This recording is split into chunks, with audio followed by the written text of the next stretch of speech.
Hello everyone, my name is S. Varsha and I am a second year student of BSc program IHM Chennai. Today I am here to read out my essay that I have written on the topic Indian Constitution, Ideal Citizen and the Citizen Duties.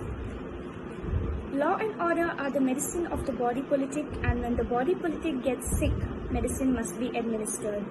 A constitution makes a document having a special legal sanctity which sets out the framework and principal functions of the government.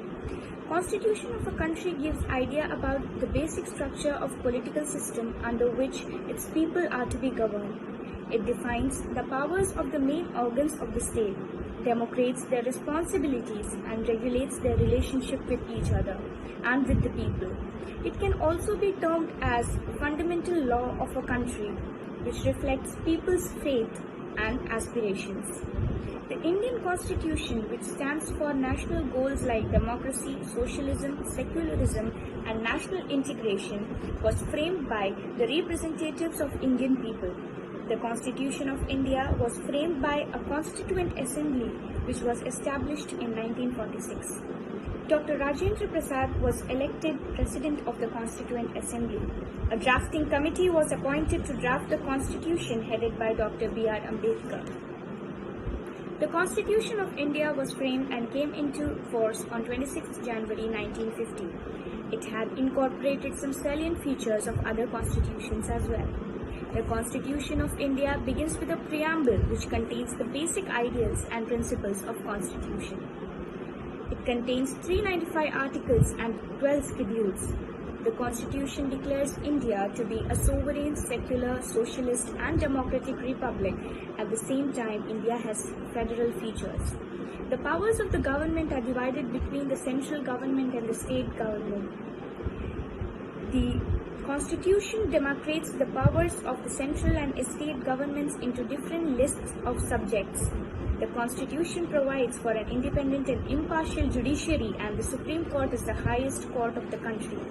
It decides disputes between the people and the government. The Constitution of India guarantees fundamental rights to all citizens. They have right to equality, right to education, right to freedom, right against exploitation, right to freedom of religion, culture, and the right to constitutional remedies. The objectives of the Constitution were outlined in the resolution moved by Pandit Jawaharlal Nehru and adopted by the Constituent Assembly on January 22, 1947.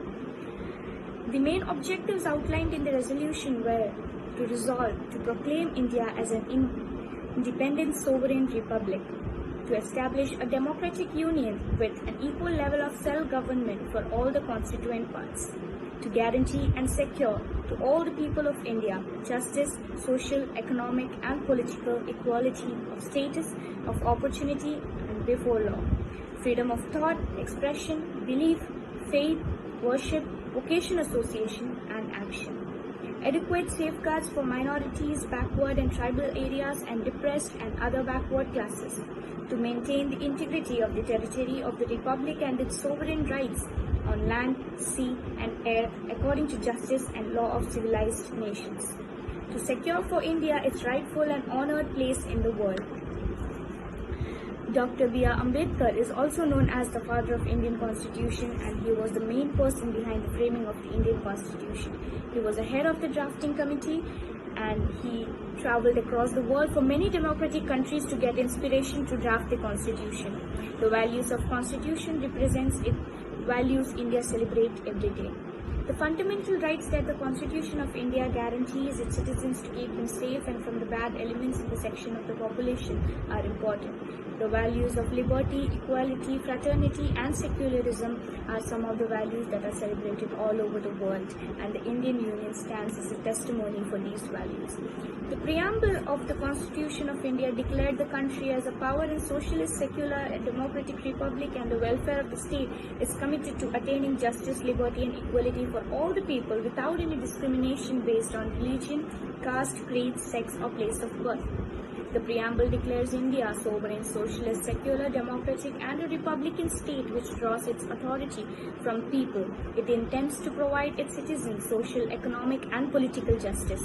It assures them liberty of thought, expression, belief, faith, and worship.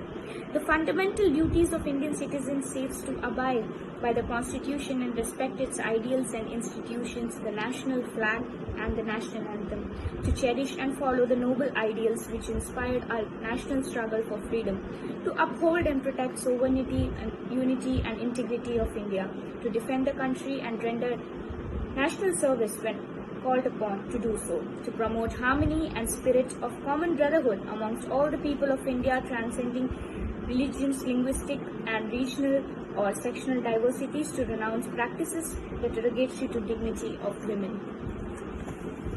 India is a democratic country where citizens live with complete independence. However, they have many obligations towards their country. Rights and responsibilities are the two aspects of the same coin. Citizens are the same person who lives as a resident in a village or city of a country. We are all the citizens of our country and hold many responsibilities for our village, city, society, state, and country. The rights and duties of each citizen are very priceless and connected to each other. Every state or country has some basic civil rights for the residents of their country, such as personal rights, religious rights, social rights, moral rights, economic rights, and political rights. Being a citizen of a country, we must fulfill our rights as moral and legal obligations. A responsible citizen abides by all the law and order of the country. They are entitled to exercise all the fundamental rights and duties, such as casting a vote, paying government taxes, and protecting country from corruption. An ideal citizen will always respect the right of other citizens. An ideal citizen has self-control, common sense, knowledge, and devotion of duty, and he is able to understand the real interests of the society. In short, an ideal citizen contributes his best to establish a better and a happier society for every member of it. As a good citizen of the country, we need to know and learn our rights and duties for the people welfare of the society and the country. We need to understand that all of us are responsible for the good and bad state of the society. To bring some positive effects in the society and the country, we need to change our thinking in the form of work.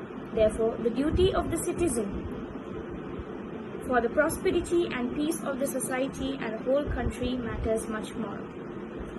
Thank you.